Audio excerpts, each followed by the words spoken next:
नमस्कार साथियों, जिस तरीके से देख रहे हो पूरे देश का घटनाक्रम आज चूंकि सावन का पहला सोमवार है और एक आदेश जिसने सारे धर्म के लोगों को झकझोर के रख दिया था और जिसकी शुरुआत हुई थी मुजफ्फरनगर से। और वो आदेश ये था कि जिस हरिद्वार के रास्ते से कांवड़ यात्रा ले जाने वाले भक्त, या यूं कहें, चूंकि अगर मैं कुछ बोलूंगा तो कहीं ना कहीं फिर बवाल मचना स्वाभाविक है, इस तरीके से कांवड़िया रोड पे तांडव करते हैं और अभद्रता करते हैं और उनके लिए एक फरमान जारी हो गया। क्योंकि मुजफ्फरनगर की अगर बात करूं तो सबसे ज्यादा मुस्लिम बहुल क्षेत्र है वो, और आज का दौर अगर देखा जाए तो सबसे ज्यादा छोटे छोटे व्यापार, चाहे ठेले वाले हों, सब्जी वाले हों, जूस वाले हों, पंचर वाले हों, यानी कि अधिकतम जो छोटे छोटे व्यापार हैं वो एक ज्यादा से ज्यादा विशेष समुदाय के लोग करते हैं।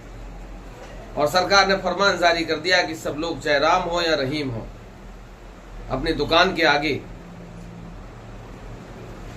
अपने नाम का, अपने धर्म का नाम लिखा जाएगा तो स्वाभाविक है धर्म का नाम भी आ जाएगा अपने आप। जारी कर दिया और पूरे देश में बवाल मचना स्वाभाविक था। देश के बड़े बड़े राजनेताओं ने उस पर टिप्पणी करी है।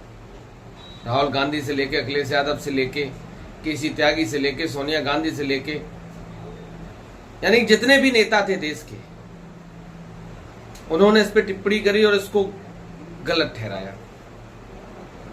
कल आरजेडी, जो वर्तमान में भारतीय जनता पार्टी की घटक दल है, उसके सहयोगी दल के मुखिया जयंत चौधरी ने भी टिप्पणी करी और कहा सरकार को यह आदेश वापस लेना चाहिए।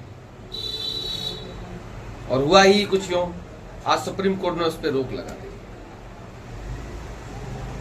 जिस तरीके की राजनीति, चूंकि अभी हाल ही में लोकसभा का चुनाव संपन्न हुआ है और लोकसभा चुनाव के मद्देनजर अगर देखा जाए तो जो हालत भारतीय जनता पार्टी की हुई है, जो धर्म की दुकान पिछले 2014 से इस देश में चलाने का काम चल रहा था, धर्म के नाम पे लोगों को किस तरीके से बेवकूफ बनाया जा रहा था, हिंदू मुसलमान के नाम पे बेवकूफ बनाया जा रहा था,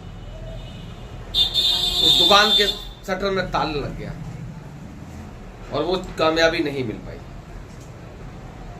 उसी की बौखलाहट कहें, क्योंकि फिर 2 साल बाद उत्तर प्रदेश में विधानसभा का चुनाव है और सियासी गलियारों में एक और चर्चा है कि जब से योगी सरकार विफल हुई है तब से दिल्ली के दरबार में बहुत ज्यादा उठापटक चल रही है।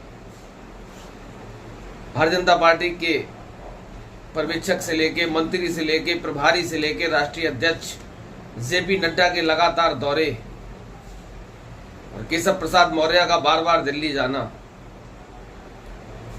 ये वैसे ही योगी जी की नींद खराब करे। ऊपर से आदेश देकर वापस लेना। आज तक पूरे 10 साल के कार्यकाल में, चाहे केंद्र की बात करूं, 7.5 साल का लगभग कार्यकाल प्रदेश की सरकार का हो गया, शायद कोई अध्यादेश या आदेश वापस लिया हो, एक किसानों के आदेश को छोड़कर। और आज जब सुप्रीम कोर्ट ने उस पर रोक लगा दी तो कहीं ना कहीं सरकार के मुंह पे एक जोरदार तमाचा मारा। ये देश सबका है, ये राम का भी है, ये रहीम का भी है, लेकिन एक वोट बैंक की राजनीति, एक हिंदू मुसलमान की राजनीति करके अपने राजनीतिक रोटियां सेकने वाले दल, क्योंकि हरिद्वार ये पूरा सावन का जो महीना रहता है तो भोले बाबा के अनुयायी कांवड़ यात्रा निकालते हैं। कल एक वीडियो वायरल हुआ मेरठ का, किस तरीके से कांवड़ियों ने एक होटल में घुसकर होटल मालिक को पीटा, वहां तांडव करा, कुर्सियां तोड़ी, शीशे तोड़े और पुलिस की मौजूदगी में पुलिस मूक दर्शक बनकर खड़ी रही।